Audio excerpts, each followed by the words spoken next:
Hello everybody and welcome back to Let's Play Dark Souls 2. Picking up pretty much exactly where we left off. We have a few things we need to take care of in Majula. Let's start this episode by going up here and talking to this guy. You're undead, aren't you? How could you tell? I'm in human form. Distinct scent. The smell of irreversible fate. This is Majula. It is a kind of settlement. A place where life is almost normal.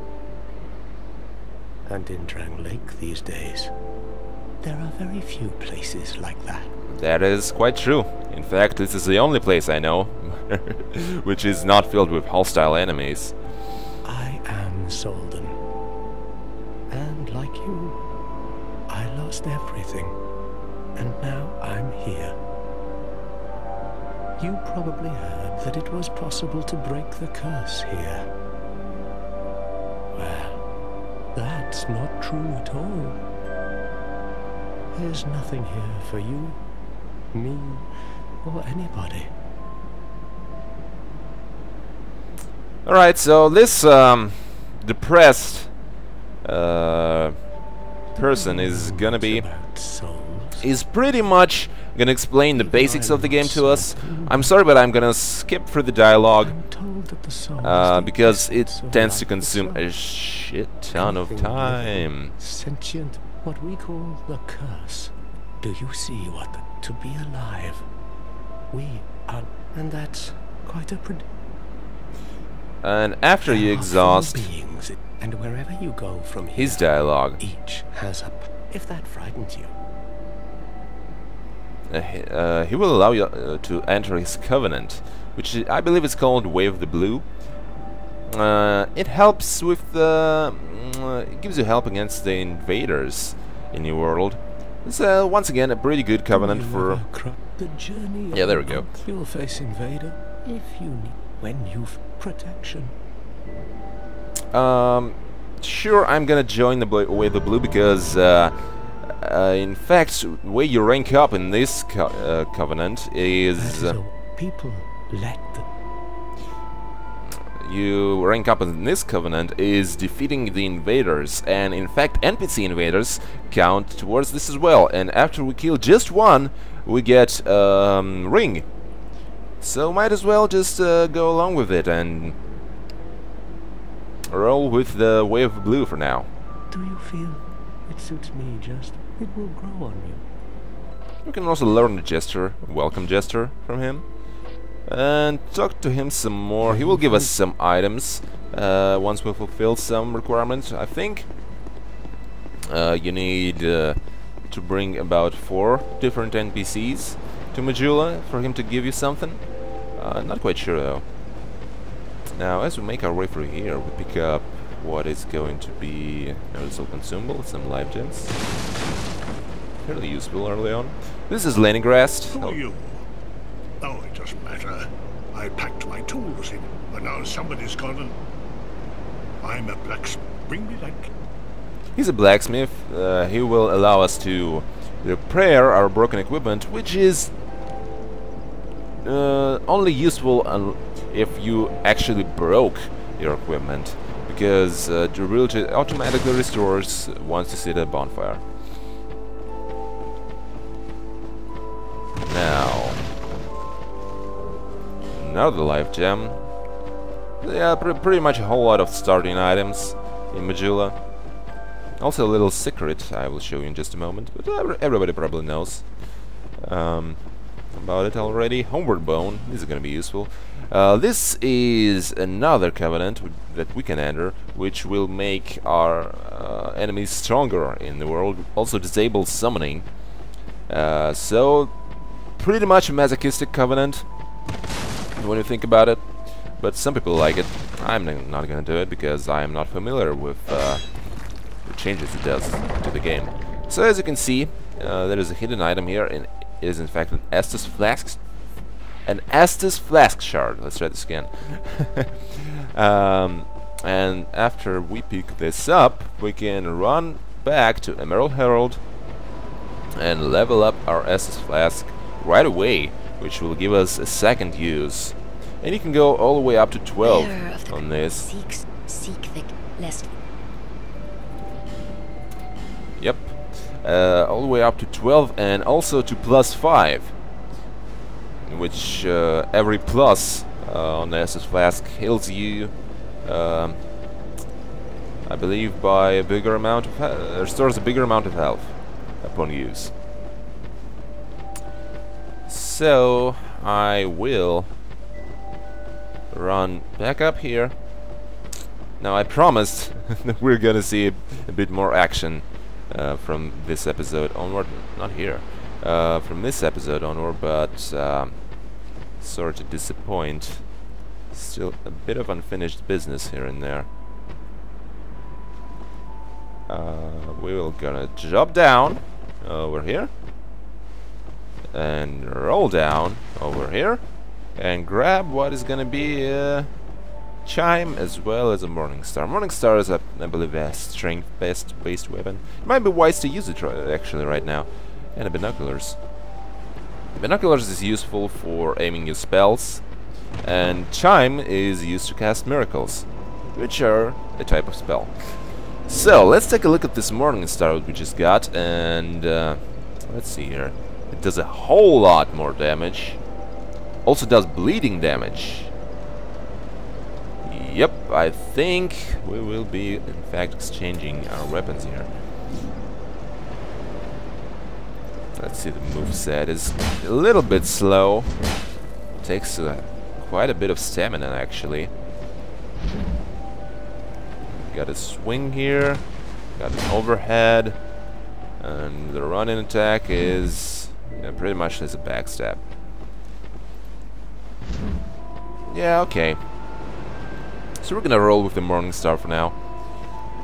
There's a couple other NPCs we can talk to in here, but I'm not gonna bother with that for now, because I promised action and I shall deliver.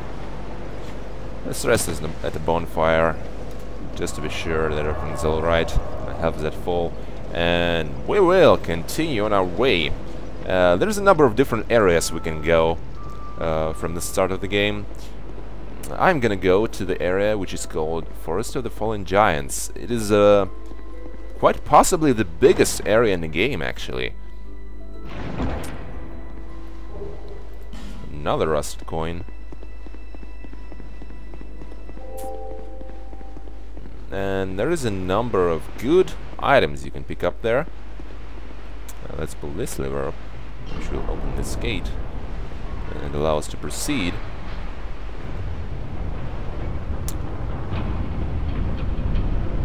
Eventually.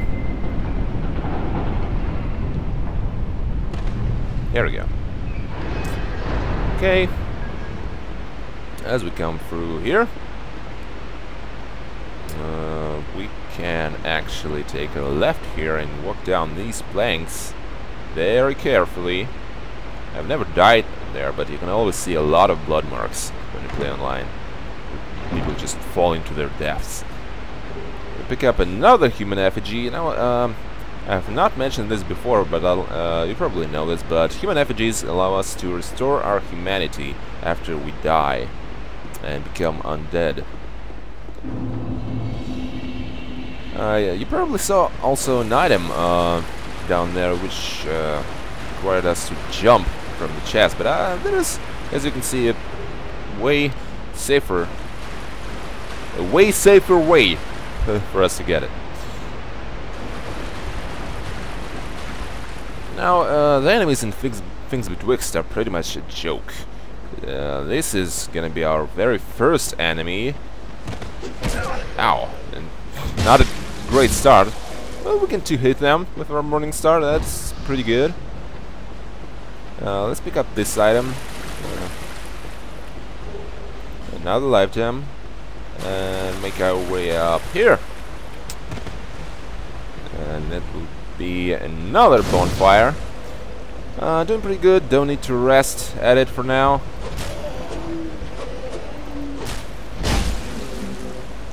Okay, you cannot combo strong and light attacks, which on the Morning Star should probably take note on that. Let's see how these gloves compare to... Oh wow, they're hella bad. And yeah, the majority of the armor you'll be picking up early on in the game is probably worse than your starting gear, unless you're going with the Deprived class, which I believe has literally nothing when you start. Okay, ow! Wow, that was some...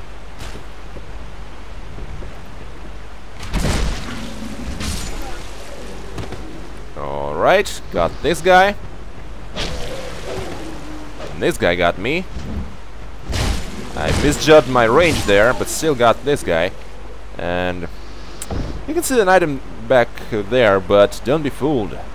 Dark Souls is not that easy when you think about it. And let's see, this is an overhead smash, defends a strong attack. Nope, not quite. What? How are you still alive? That was unusual. Alright, so this area of the Forest of the Fallen Giants is filled with hollow soldiers, which are not particularly difficult on their own, but as we come up here, we will actually encounter a great deal of them. And I have already aggroed them, which is far from great. This guy's gonna fall down. And this guy's gonna fall down. Are you gonna fall down as well? He actually is. Okay, so this is gonna make our life, I should say, a little bit easier. We got a broken straight sword, which is pretty much our starting weapon. Oh, got a bit lucky there. That would have probably hurt if he got me with that. Got a throwing knife.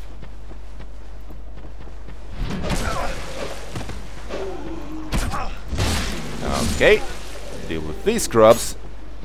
And this guy's gonna be a dick and fire his arrows from up there. But trust me, the retribution is close. We will make our way up this tower. And also be very careful. Still got me with that swing. These axe guys seems to have a little bit more health than the other ones. This guy's gonna shoot and miss horribly.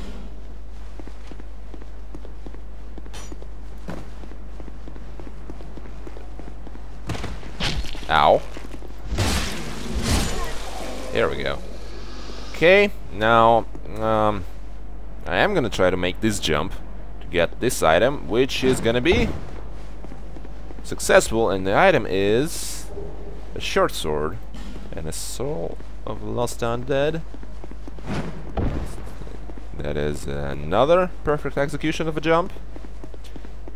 One thing that makes playing on mouse and keyboard great is that there is actually an auto-run button. I'm not quite sure if there is an auto-run button for the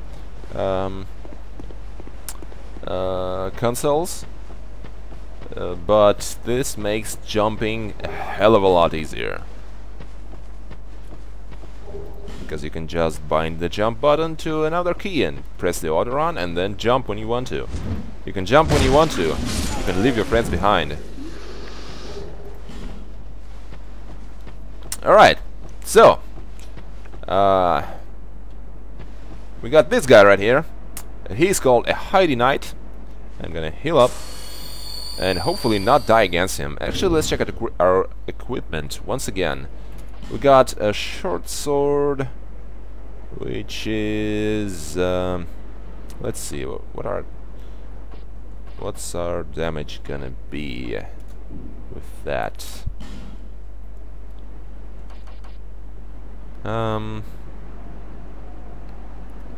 Let's see. 100 plus 45, and Morningstar will be 115 plus 34. Yeah, that's better. We also have some bleeding damage, which is very useful. Actually, I gotta increase HP slightly. Might as well wear it. Alright. I'm a little bit scared about what's gonna happen when I try to fight him. But you get a pretty sweet sword if you actually manage to kill him. We do have his shield. Who dares wins, right?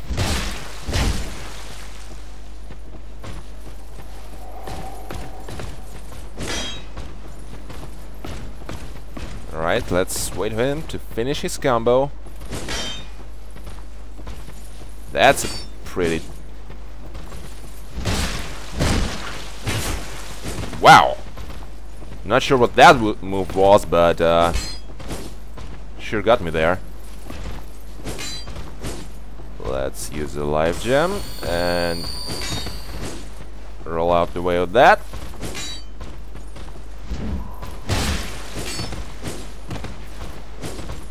Okay. Fight is going pretty well so far. You can almost consider this a mini-boss.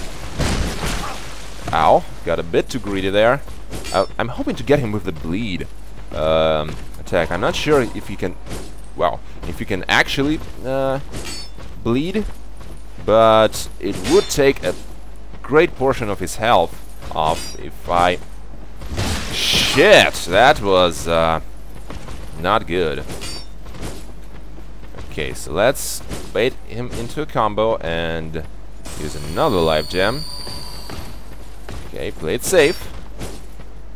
Doing pretty well so far.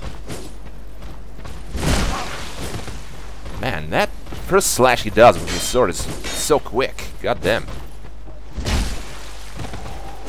Broke his poise there. This is bad. Okay.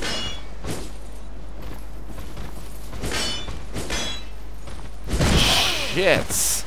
Shits and shits. Okay.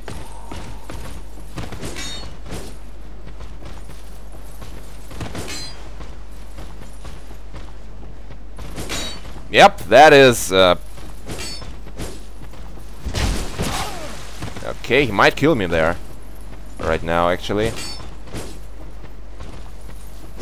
Alright, what I want to do is bait out free swing combo on him. 2, come on, go for an overhead. What?! Okay, I gotta apologize for that. I'm not sure what just happened. So I might just leave him alone for now. Wow. Well, this is a good opportunity to demonstrate what happens when you die. You turn... we actually come one step closer to our true Turtle Master form. We turn green. And I'm pretty pissed off right now. That was a very humiliating way to die.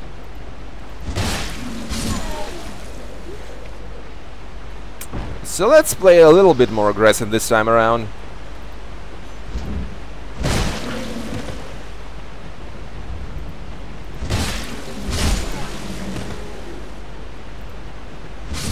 Alright.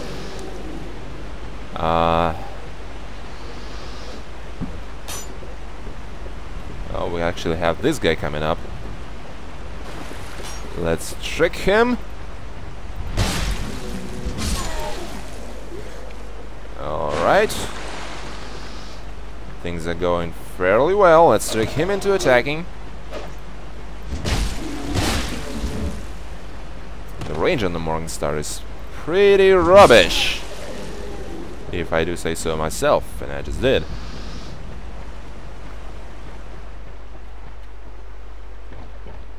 So yeah, I feel like I should play a bit more aggressively. This has always been my problem. Being way too defensive.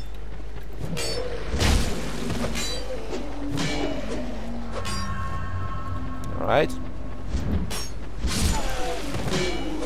Got this guy. got really lucky that he did not get us with that jump attack. That would have probably hurt.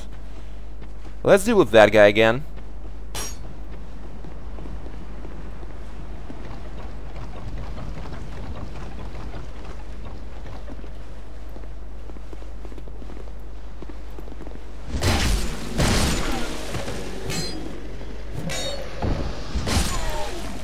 Alright.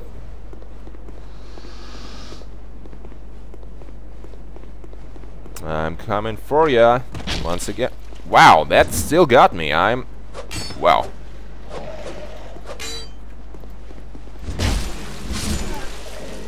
I'm pretty surprised. So normally when I would roll like that, the arrow would not hit me, but since I have very little adaptability and agility as a result of that, we are not doing so hot, and I'm actually getting hit by some of the attacks.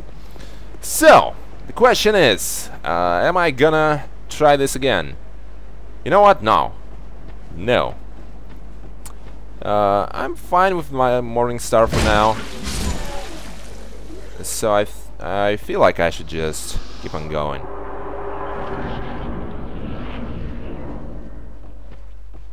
Okay, so we trust the white light, or the fog wall, I should say. And we actually have two guys here.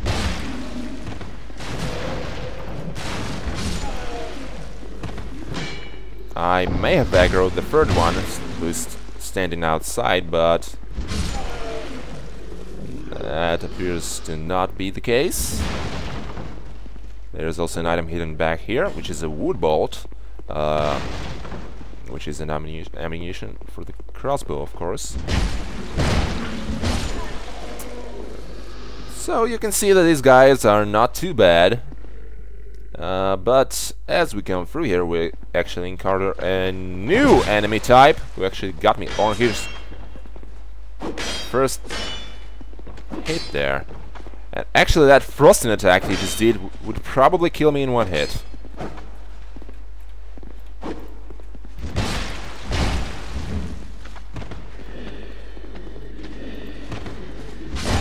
Here we go, okay. That wasn't so bad, okay. That is a hollow soldier. We will encounter a whole lot of these guys as we make our way through the rest of the Forest of the Fallen Giants. There's actually one right here, and he's gonna be a dick and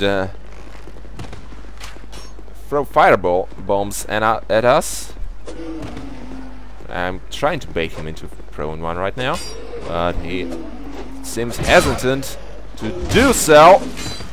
Wow. Oh, you heard one right there. Okay.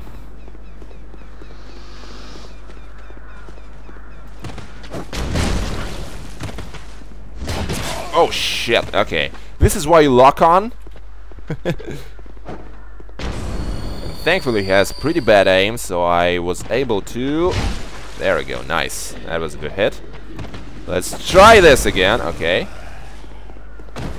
Got hit there, but that doesn't matter because we will be coming up on a bonfire very shortly after I deal with this guy. Accidentally did guard break there. Now guard breaks as well as jump attacks are nearly impossible to do intentionally on a mouse and keyboard. And this is why I will not be using those on this playthrough, unfortunately, which is really bad. I mean, the PC port of the game is largely okay. You can see an item there, but I'm not gonna go for it because it involves aggroing another enemy. I'd rather light a bonfire first. So yeah, the PC port is largely fine, but there are some major issues which are unforgivable. And that is, of course, crippling the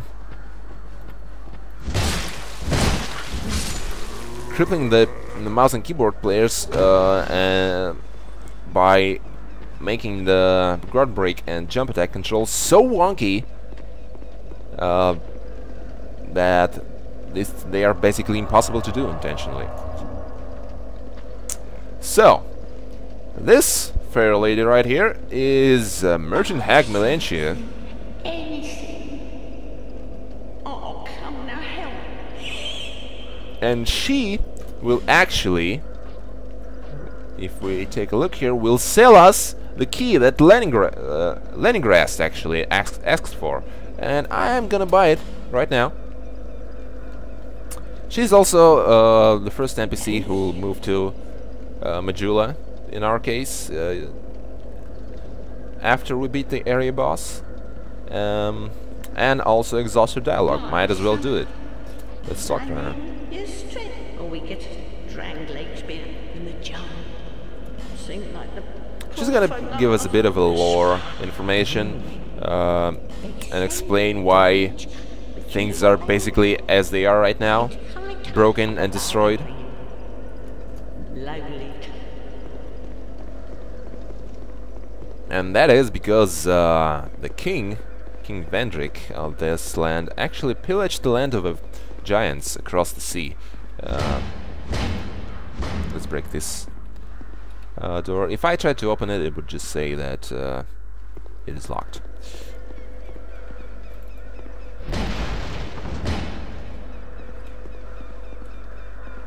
I know you're alive. Here we go. Okay. Pillaged the land of the giants, and as you might expect, the giants did not like it and came back with quite a force, and there has been a long war between Drown Lake and the giants, which eventually ended with a victory for Drown Lake, but alas, it was a Pierce victory. I'm not sure that is how you pronounce that term in English, but went for it nonetheless. So, we have a chest here, which will contain an Estus Flask Shard.